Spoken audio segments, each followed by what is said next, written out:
नमस्कार साथियों, स्वागत है आपका EPS 95 मिनिमम पेंशन बढ़ोतरी के एक और वीडियो में। साथियों, आज के इस वीडियो में लोकसभा में श्रम मंत्री शोभा करंदलाजे द्वारा दिया गया 99% हायर पेंशन आवेदनों का निपटारा किए जाने का जो डेटा प्रस्तुत किया गया उसका आज हम विश्लेषण करेंगे और डिटेल में जानेंगे कि जो 99% आवेदनों का दावा किया गया उसकी क्या डिटेल है, क्या एनालिसिस है। इसके अलावा जो मिनिमम पेंशन बढ़ोतरी का जो वो है हवाला देते हैं कि फ़ंड डेफिसिट में, उसकी भी हम डिटेल में बात करेंगे। तो साथियों, यहाँ पर आप देख सकते हैं EPFO ने EPS 95 के तहत उच्च पेंशन आवेदनों में से 99% का निपटारा किया गया है।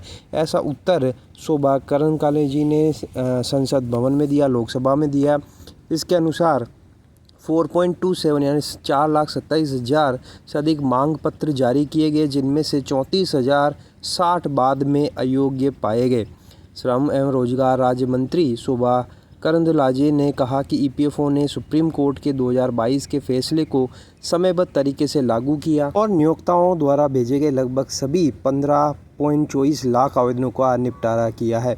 सेवानिवृत्ति निधि निकाय EPFO ने कर्मचारी पेंशन योजना EPS 95 के तहत उच्च पेंशन पाने के लिए उच्च अंशदान की मांग करने वाले लगभग 99% आवेदनों का निपटारा कर दिया है। सोमवार को संसद को ये सूचित किया गया। तो साथियों, यहाँ पर जो श्रम मंत्री है शोभा करंदलाजे, उन्होंने कहा है कि 2022 का जो सुप्रीम कोर्ट का फैसला आया है उसके अकॉर्डिंग करीबन 15.24 लाख आवेदनों का जो है निपटारा कर दिया गया है। उनका जो डिमांड ड्राफ्ट है वो जारी कर दिया गया है, यानी कि 99% जो एप्लीकेशन EPFO को प्राप्त हुई थी उसका जो है EPFO ने निपटारा कर दिया है, उसे प्रोसेस कर दिया है। श्रम एवं रोजगार राज्य मंत्री शोभा करंदलाजे ने लोकसभा में एक लिखित उत्तर में बताया कि EPFO ने 4 नवंबर 2022 को सर्वोच्च न्यायालय के फैसले में जारी निर्देशों का समयबद्ध तरीके से लागू करने के लिए कार्रवाई की है।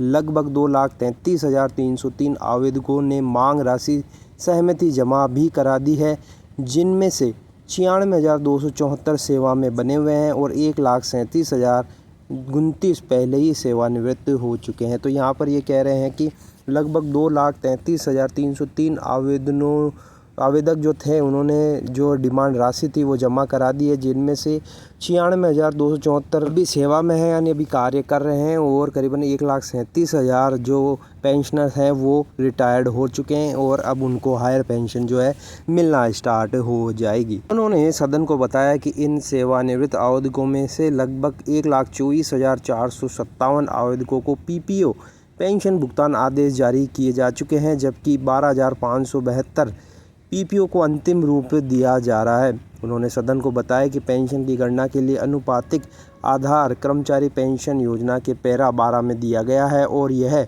न्याय संगत है, जिसमें दोनों श्रेणियों के पेंशन भोगियों अर्थात वेतन सीमा के अंतर्गत आने वाले पेंशन भोगियों और उच्चतर पेंशन वाले पेंशन भोगियों को समान स्तर पर माना गया है और उच्चतम न्यायालय ने इसे भी अधिकार अतिरिक्त नहीं पाया है। EPS 95 एक परिभाषित अंशदान परिभाषित लाभ सामाजिक सुरक्षा योजना है। कर्मचारी पेंशन निधि का कोष नियोक्ताओं द्वारा वेतन के 8.33% की दर से दिए जाने वाले अंशदान और केंद्र सरकार द्वारा बजटीय सहायता के माध्यम से वेतन के 1.16% की दर से दिए जाने वाले अंशदान से बनता है, जो 15,000 रुपये प्रति माह तक की राशि है। तो यहाँ पर ये बात कर रहे हैं मिनिमम पेंशन बढ़ोतरी को जो मिलती है, उसमें ये कह रहे हैं कि जो नियोक्ता का अंशदान होता है 8.33, उसी से ही पेंशन की गणना की जाती है, जिसमें सरकार 1.16% का योगदान देती है, जो 15,000 के वेजेस तक सीमित रहता है।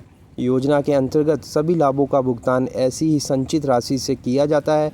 EPS 95 के अनुच्छेद 32 के अनुसार इस निधि का मूल्यांकन वार्षिक रूप से किया जाता है और 31 मार्च 2019 तक निधि के मूल्यांकन के अनुसार इसमें एक बीमांकित घाटा है, यानी कि 2019 का जो मूल्यांकन किया गया था उसके अनुसार पेंशन फंड है वो घाटे में चल रहा है।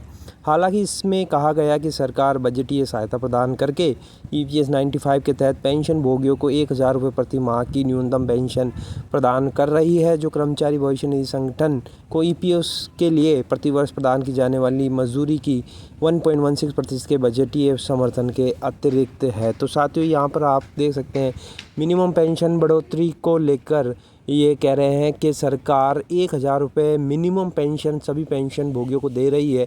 हालांकि ये काफ़ी प्रैक्टिकल नहीं है, क्योंकि हज़ारों ऐसे पेंशन हैं उनको 1,000 रुपये से कम पेंशन मिल रही है। इसके कई उदाहरण और कई प्रतिलिपियाँ सरकार को और श्रम मंत्रालय को सौंपी जा चुकी है, लेकिन सरकार और श्रम मंत्रालय ये मानने को तैयार नहीं है और उनके अनुसार सभी पेंशन EPS 95 पेंशनरों को 1,000 रुपये तो मिनिमम पेंशन मिल रही है। तो सरकार ये कह रही है कि 1,000 रुपये के जो मिनिमम पेंशन मिल रही है वो 1.16% जो हम सपोर्ट देते हैं उसके अतिरिक्त जो है सरकार और सपोर्ट कर रही है। उन्होंने कहा कि भारत सरकार EPS 95 योजना के अंतर्गत श्रमिकों के लिए अधिकतम लाभ सुनिश्चित करने के लिए प्रतिबद्ध है, जिसके लिए संबंधित निधियों की स्थिति के साथ साथ भविष्य की देनदारियों का भी ध्यान रखा गया है।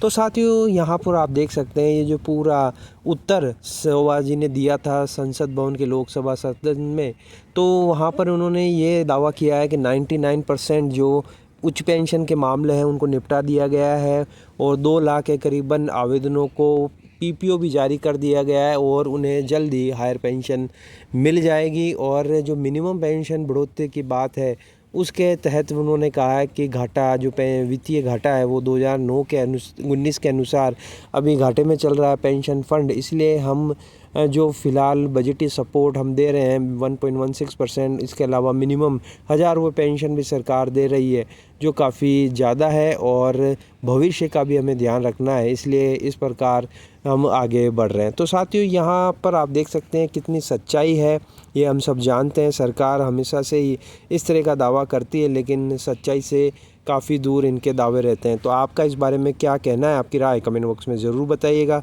वीडियो अगर आपको अच्छा लगा तो लाइक शेयर कर दीजिए। इसी तरह की इन्फॉर्मेशन पाने के लिए आप चैनल को सब्सक्राइब ज़रूर कर लीजिए। जय हिंद।